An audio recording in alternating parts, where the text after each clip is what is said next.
శ్రీమాత్రే నమః. నేను మీ చెల్లా జ్యోతిర్మయి. ఓం వైబ్స్కు స్వాగతం.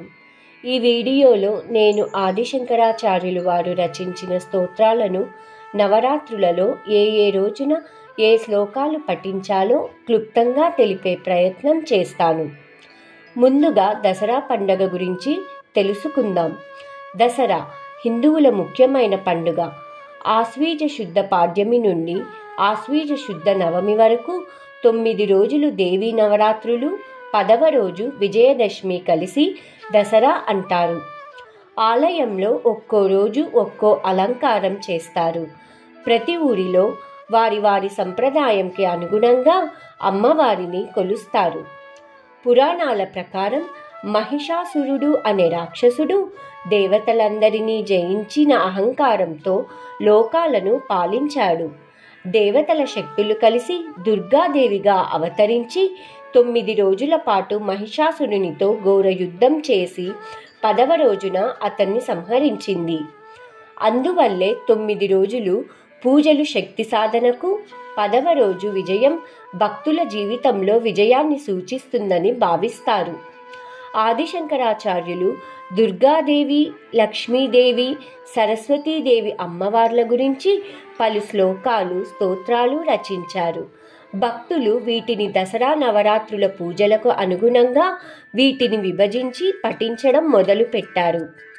ఇప్పుడు నవరాత్రులలో ఆదిశంకరాచార్యులు రచించిన రోజు వారి శ్లోకపారాయణ వివరాలు తెలుసుకుందాం.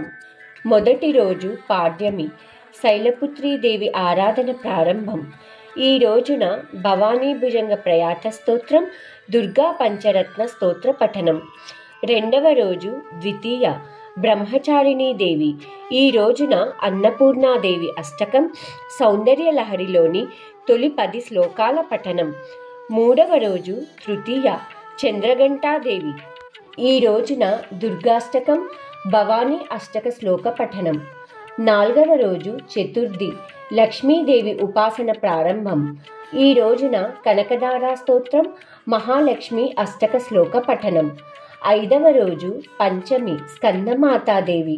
ఈ రోజున మహాలక్ష్మి స్తోత్రం, సౌందర్యలహరిలోని 20వ శ్లోకం నుండి 30వ శ్లోక పఠనం.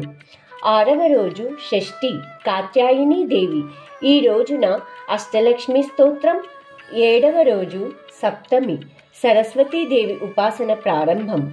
ఈ రోజున సరస్వతీదేవి స్తోత్రం, సౌందర్యలహరిలోని 30వ శ్లోకం నుండి 40వ శ్లోక పఠనం. 8వ రోజు దుర్గాష్టమి, మహాగౌరీదేవి. ఈ రోజున దేవీ భుజంగ ప్రయాత స్తోత్రం మరియు సౌందర్యలహరిలోని 41వ శ్లోకం నుండి 60వ శ్లోక పఠనం. 9వ రోజు మహర్నవమి, సిద్ధిదాత్రీదేవి. ఈ రోజున త్రిపుర సుందరి స్తోత్రాలు మరియు సౌందర్యలహరిలోని 61వ శ్లోకం నుండి 100వ శ్లోక పఠనం. 10వ రోజు విజయదశమి, విజయోత్సవం.